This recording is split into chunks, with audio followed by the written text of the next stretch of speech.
Hello and welcome to all. आप सभी दोस्तों का एक बार फिर से द बालाजी क्लासेस के यूट्यूब चैनल पर स्वागत है।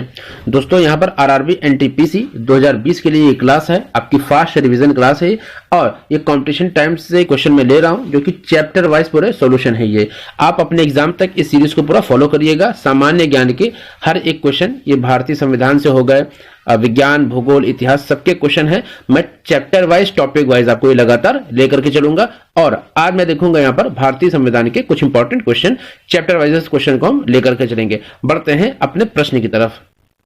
आप यहाँ पर देख रहे हैं भारतीय राज्य व्यवस्था से मैं यहाँ पर शुरुआत कर रहा हूँ, इंडियन पॉलिटी। अगर आप चैनल पर नए तो अभी सब्सक्राइब करके बेल आइकन प्रेस जरूर करिएगा। यहाँ पर हम देखते हैं अपने क्वेश्चंस को। पहला क्वेश्चन यहाँ पर है, निम्नलिखित में से कौन संविधान सभा के अध्यक्ष थे? तो यहाँ पर ऑप्शन ए इस प्रश्न का सही आंसर हो जाएगा, सी राजगोपालाचारी या चक्रवर्ती राजगोपालाचारी संविधान सभा के अध्यक्ष थे। यहाँ पर पूरी डिटेल दी हुई है। आप इस डिटेल को अगर पढ़ना चाहें तो वीडियो पॉज करके आराम से पढ़ सकते हैं, आपको क्वेश्चन और समझ में आ जाएगा। अगर आपको क्वेश्चन पूरा तैयार नहीं है तो ये प्रैक्टिस सेट है, यानी रिवीजन क्लास है, आप इसको रिवीजन के तौर पर तेजी से लेकर के चलें। बढ़ते हैं अपने अगले प्रश्न की तरफ। अगला प्रश्न है कि भारतीय संविधान के संबंध में निम्नलिखित में से कौन सा कथन सही है? क्वेश्चन 2, भारतीय संविधान के संबंध में निम्नलिखित में से कौन से कथन सही हैं? तो प्रश्न हो जाएगा, इस प्रश्न का ऑप्शन हो जाएगा ऑप्शन ए, यह संविधान, ये मतलब ये कई संविधानों का मिश्रण है। हमारा भारतीय संविधान कई संविधानों का मिश्रण है। बढ़ते हैं अगले प्रश्न की तरफ। अगला प्रश्न है, भारत का कौन सा दिन संविधान दिवस के रूप में मनाया जाता है? तो जैसा कि आप जानते हैं कि अभी हाल ही में 26 नवंबर को हमने संविधान दिवस के रूप में 26 नवंबर को मनाया, तो इस प्रश्न का आंसर हो जाएगा 26 नवंबर। भारत में संविधान दिवस 26 नवंबर को मनाया जाता है। आते हैं अपने अगले प्रश्न की तरफ। तो ये प्रश्न वही है जो कि पिछला तीसरा प्रश्न था। आगे बढ़ते हैं अपने प्रश्न की तरफ। तो यहां पर अगला प्रश्न है कि नीचे एक अभिकथन ए और कारण आर दिया हुआ है। अभिकथन क्या है? कोई कथन है, उसका कारण दिया होगा कि क्या कारण वो सही है या सही नहीं है। तो भारतीय संविधान 26 नवंबर 1950 को लागू हुआ था, ये कथन है। कारण है कि 26 जनवरी गणतंत्र दिवस के रूप में मनाया जाता है। तो इस प्रश्न में आप जानते हैं कि भारतीय संविधान 26 जनवरी 1950 को लागू हुआ था, ये बिल्कुल सत्य बात है।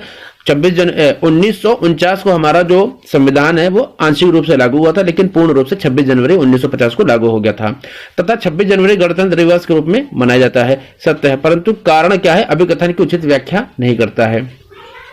यानी कथन यहां पर है कि भारतीय संविधान 26 जनवरी 1950 से लागू हुआ था। तो 26 जनवरी 1950 से लागू हुआ था, लेकिन 26 जनवरी गणतंत्र दिवस के रूप में मनाया जाता है, ये सही कथन नहीं है। तो इस प्रश्न का सही आंसर क्या हो जाएगा? ऑप्शन डी इस प्रश्न का सही आंसर हो जाएगा कि ए और आर दोनों सही है, लेकिन आर ए की सही व्याख्या नहीं करता है। बढ़ते अपने अगले प्रश्न की तरफ। अगला प्रश्न यहां पर देख रहे हैं आप कि भारत के संविधान की मसौदा समिति के अध्यक्ष थे। तो भारत के संविधान मसौदा समिति के जो अध्यक्ष थे वो option D doctor B R Rao Ambedkar, यानी डॉक्टर भीमराव अंबेडकर। यहां पर अगले प्रश्न की तरफ हम बढ़ते हैं। अगला प्रश्न है हमारा 10वां प्रश्न। अगला प्रश्न हमारा 10वां प्रश्न है। 10वें प्रश्न में दिया हुआ है कि संविधान सभा के 1946 के अंतर्गत भारतीय संविधान का निर्माण हुआ था। तो किसके अंतर्गत हुआ था? जो कैबिनेट मिशन आया था भारत में, पैंथिक लॉरेंस और जो सटक्लिफ थे, इनके जो एक पूरी 3 सदस्यों की समिति आई थी उसे बोलते हैं कैबिनेट मिशन, और कैबिनेट मिशन के प्लान के अंतर्गत भारतीय संविधान का निर्माण हुआ था। बढ़ते हैं अपने अगले प्रश्न की तरफ। अगला प्रश्न है, भारत के लिए सबसे पहले संविधान का विचार किसने दिया था? तो भारत के लिए सबसे पहले जो संविधान का विचार था वो एम.एन. राय ने दिया था। इन्होंने ही अपनी इस संविधान सभा का प्रारूप तैयार किया था, जिस प्रारूप पर जो प्रारूप समिति जिसके अध्यक्ष डॉक्टर भीमराव अंबेडकर थे, उन्होंने उस पर बहस की थी, अपने विचार रखे थे। तो भारत में सर्वप्रथम संविधान के निर्माण का विचार एम.एन. राव ने दिया था। बढ़ते अपने अगले प्रश्न की तरफ। संविधान सभा की प्रथम बैठक की अध्यक्षता किसने की थी? तो संविधान सभा की जो पहली बैठक की अध्यक्षता की थी डॉक्टर सच्चिदानंद सिन्हा ने। ये अस्थायी सदस्य थे जो कि 9 दिसंबर 1946 को संविधान सभा की पहली बैठक में बैठे थे और अस्थायी अध्यक्ष थे, जबकि स्थायी अध्यक्ष थे डॉक्टर राजेंद्र प्रसाद। लेकिन पहली संविधान बैठक की बात कर रहे हैं तो इसके लिए ऑप्शन डी प्रश्न सही हो जाएगा, यानी सच्चिदानंद सिन्हा प्रथम बैठक की अध्यक्षता करने वाले व्यक्ति थे। बढ़ते हैं अपने अगले प्रश्न की तरफ। अगला प्रश्न है कि संविधान सभा के प्रारूप समिति के अध्यक्ष कौन थे? तो डॉक्टर भीमराव अंबेडकर थे। ऑप्शन ए इस प्रश्न का सही आंसर हो जाएगा। बढ़ते हैं अपने अगले प्रश्न की तरफ। अगला प्रश्न है कि भारत का राष्ट्रीय प्रतीक भारत सरकार द्वारा कब अपनाया गया था?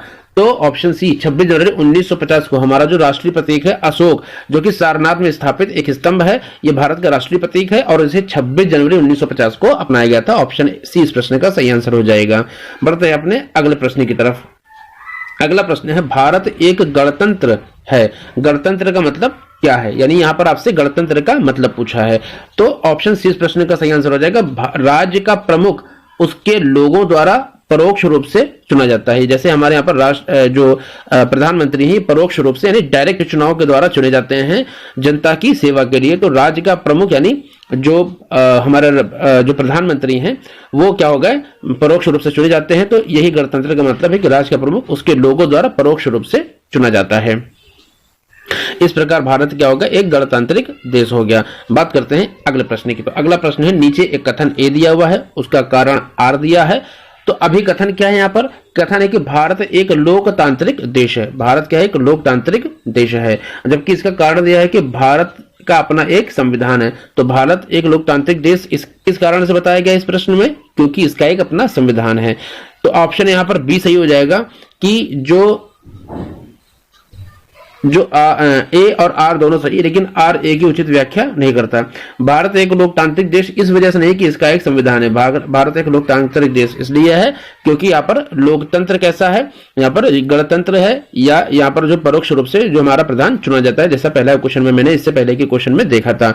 बढ़ते हैं अपने अगले प्रश्न की तरफ। अगला प्रश्न हमारा है, भारतीय संविधान के निर्माण के दौरान निम्नलिखित में से किसने उद्देश्यों के कथन को प्रस्तुत किया था? यानी ऑब्जेक्टिव जो रेजोल्यूशन था किसने प्रस्तुत किया था? तो ऑप्शन सी जवाहरलाल नेहरू ने प्रथम जो प्रस्तुत किया था। आप देखते हैं आरआरबी ग्रुप डी का क्वेश्चन है, 15/10/2018 को पहले शिफ्ट में आया था। बढ़ते हैं अगले प्रश्न की तरफ। अगला प्रश्न है यहाँ पर, भारतीय संविधान के प्रारंभ के समय इसे अध्यायों में विभाजित किया गया था। कितने अध्यायों में विभाजित किया गया था? तो 22 अध्यायों में इसे विभाजित किया गया था। तो भारतीय संविधान के प्रारंभ में इसे 22 अध्यायों में विभाजित किया गया था, जिसमें 8 अनुसूचियां थी। और जो भारतीय शासन अधिनियम 1935 था, भारतीय शासन अधिनियम 1935 था, उसके ज्यादातर प्रावधान इस संविधान में दिए गए हैं। बढ़ते हैं अपने अगले प्रश्न की तरफ। अगला प्रश्न है, भारतीय संविधान की जो संविधान सभा है के पहले सत्र का आयोजन कब हुआ था? तो इसका हुआ था आयोजन पहला 1946 में। ऑप्शन बी इस प्रश्न का सही आंसर हो जाएगा। जैसा कि मैंने आपको बताया था 9 दिसंबर 1946 को सच्चिदानंद जो सिन्हा थे उन्होंने अस्थायी अध्यक्ष के रूप में अपने स्थान ग्रहण किया था। और 2 दिन बाद जो 11 दिसंबर को जो राजेंद्र प्रसाद थे उन्हें स्थायी अध्यक्ष के रूप में चुना गया था। और हमारा संविधान 2 साल 11 महीने 18 दिन में बनकर के तैयार हो गया था। 1949 को आंशिक रूप से लागू हुआ था, 26 जनवरी 1950 को पूर्ण रूप से लागू हो गया था हमारा भारतीय संविधान।